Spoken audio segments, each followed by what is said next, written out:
बिस्मिल्लाहिर्रहमानिर्रहीम। अस्सलाम वालेकुम स्टूडेंट्स। अभी हम सेकंड लाइन ऑफ डिफेंस ही में नेक्स्ट जो है वो डिफेंस की बात करेंगे और वो कौन सा है, दैट इज़ इम्यून सिस्टम में जो आप नेक्स्ट जो पढ़ रहे हैं वो क्या है, इन्फ्लेमेटरी रिस्पांस।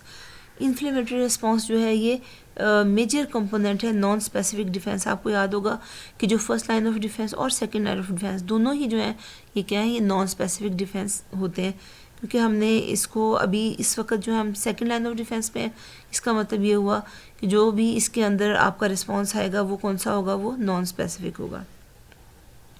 अब होता क्या है कि कोई भी डैमेज टिश्यू को हो गया ना, चाहे अब वो किसी इन्फेक्शियस माइक्रो ऑर्गेनिज्म ने किया है जैसे बैक्टीरिया वगैरह या वायरस है या वो है कोई फंगस है, कोई भी है, या फिर दूसरा क्या हो सकती है वजह, फिज़िकल इंजरी।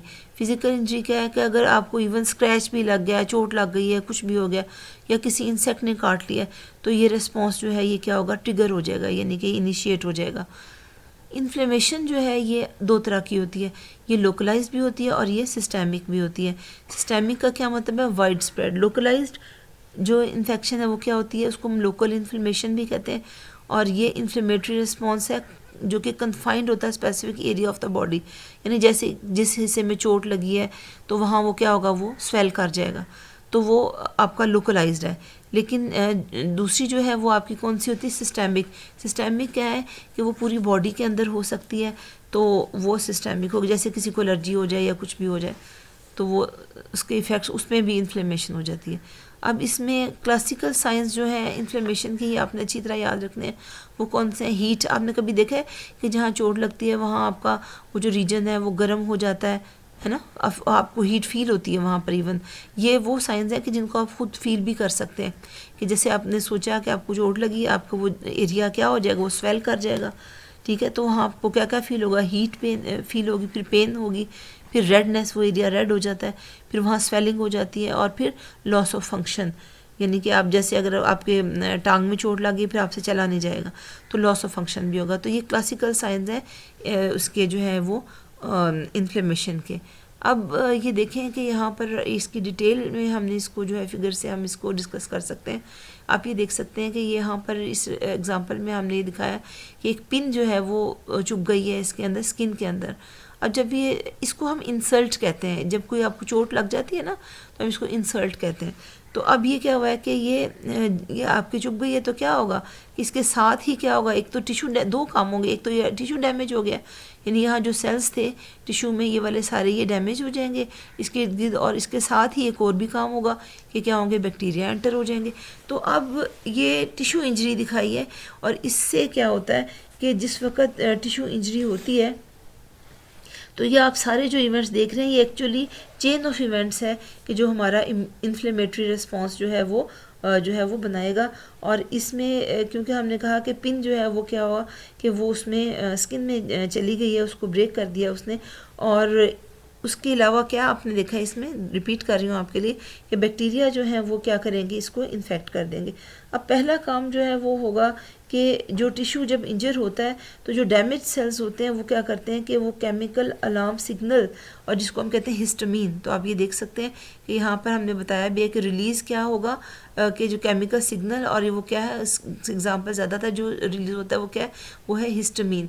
तो हिस्टामीन ये देख सकते हैं जो आपको ये दिखाए हुए ना, ये केमिकल्स, तो ये कौन से हैं, केमिकल सिग्नल्स हैं। तो ये केमिकल अलार्म सिग्नल जो इसका नाम क्या है, इट इज़ हिस्टामीन, ये रिलीज़ होगा। अब ये करेगा क्या, ये स्पार्क करेगा मोबिलाइजेशन जो है वेरियस डिफेंसेस की। स्पार्क मीन्स कि ये उसको इनिशिएट कर देगा। जैसे होता है ना स्पार्क, समझते हैं ना कि जब कोई चीज़ स्पार्क होता है उससे क्या होता है, आग भी लग जाती है ना। तो यहाँ पर भी ये होगा कि ये जो केमिकल है ये स्पार्क किसको करेगा, यानी इनिशिएट करेगा। स्पार्क का यहाँ मतलब क्या है कि वो इनिशिएट किसको कर देगा कि जो वेरियस डिफेंसेस जो बॉडी के अंदर होते हैं वो क्या होंगे, वो मोबिलाइज हो जाएंगे, यानी कि वो एक्टिवेट हो जाएंगे और अपना काम करना शुरू कर देंगे।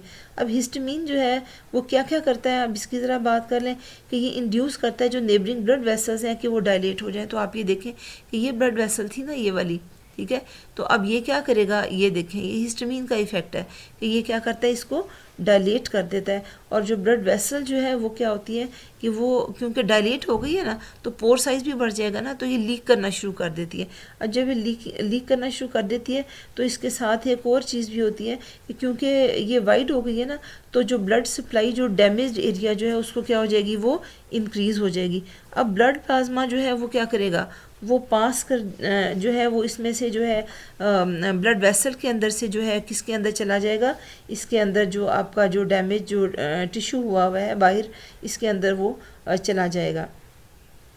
और इंटरस्टिशियल फ्लूइड जो है वो इसके अंदर फिर क्या है कि आप देख सकते हैं कि बहुत सारे फिगोसाइट्स जो हैं वो आ गए।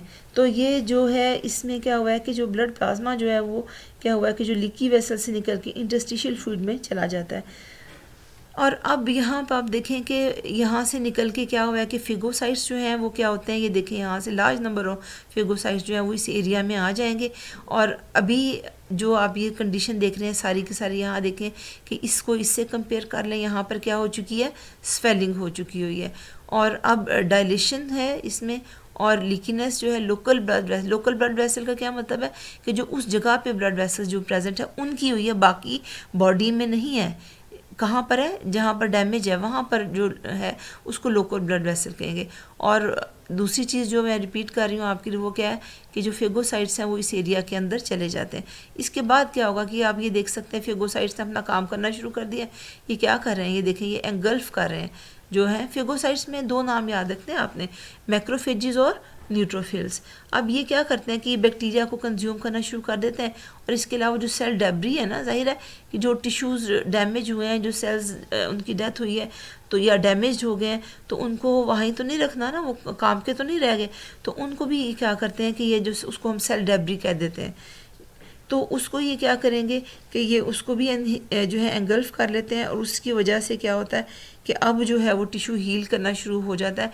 आप देख सकते हैं कि यहाँ पर डायलेट हुई थी ब्लड वेसल, यहाँ ये नॉर्मल अपनी उसमें आ गई है, फॉर्म में आ गई है, और यहाँ पर टिश्यू हीलिंग जो है स्टार्ट हो गई। इसका मतलब क्या हुआ कि ये जो है फंक्शन इन्फ्लेमेशन का क्या है फिर, कि ये क्या करता है कि जो इनिशियल कॉज जो होती है ना सेल इंजरी की, उसको ये क्या करता है कि उसको एलिमिनेट करता है। यानी इसने क्या किया है कि जो सेल डैमेज हुए थे उनको भी इसने एंगल्फ जो है किसके ज़रिए, फेगोसाइट्स ने एंगल्फ कर लिया। और जो नेक्रोटिक सेल्स होंगे ना, ये सारे के सारे डैमेज्ड हैं या डेड सेल्स हैं, उनको भी कर दिया। और उसके अलावा जो था बैक्टीरिया वगैरह जो उसके साथ एंटर हो गए थे, उनको भी जो है उसने जो है वो एंगल्फ करके जो है फेगोसाइट्स के ज़रिए जो है ये काम होता है। तो वो जो इन्फ्लेमेशन जो है इसने फिर हमें कितने फ़ायदे दिए कि जो इनिशियल कॉज जो थी सेल इंजरी की उसको उसने ख़त्म कर दिया है, नेक्रोटिक सेल्स को भी क्लियर कर दिया। जो टिश्यूज़ जो डैमेज हुए थे ओरिजिनल इंसल्ट से, यानी कि ओरिजिनल इंसल्ट का क्या मतलब है कि वो जो बॉडी पे अटैक हुआ है, जो जैसे पिन चुभ गई है, और जो है वो इन्फ्लेमेटरी प्रोसेस जो है वो फिर आपको इस तरह से ये हेल्प करता है। तो इसके अलावा जो है जब ये सारा प्रोसेस होता है तो इससे क्या होता है कि टिश्यू जो है वो आपका अब जो है वो सारा ये जो स्टेप्स से जब हम गुजरे हैं तो टिश्यू जो है वो क्या हो गया, वो रिपेयर हो जाता है। तो इन्फ्लेमेटरी रिस्पॉन्स जो है वो एक और भी काम करता है। ये तो हमने कहा ना कि ठीक है उसने जो इनिशियल कॉज थी उसको ख़त्म कर दिया, सारा जो है वो आपका नॉर्मल जो है वो आपका जो सेल जो है वो सारे रिपेयर हो गए हैं, और ये सारा जो आपका जो डैमेज एरिया था ये अब एक नॉर्मल एरिया है। तो एक और भी काम करता है टिश्यू रिस्पॉन्स, जो इन्फ्लेमेटरी रिस्पॉन्स है ये क्या करता है कि जो स्प्रेड ऑफ इन्फेक्शन जो सराउंडिंग टिश्यूज़ है उनमें भी जो है वो नहीं होने देता, और उसको भी ये क्या करता है कि उसको प्रिवेंट करता है कि वो जो इन्फेक्शन जो है वो जो इर्द गिर्द के जो सेल्स हैं, टिश्यूज़ हैं, वहाँ पर वो ना हो। तो ये सारे के सारे काम जो है वो किसने किए हैं, इन्फ्लेमेटरी रिस्पॉन्स की वजह से हुए हैं। So students that's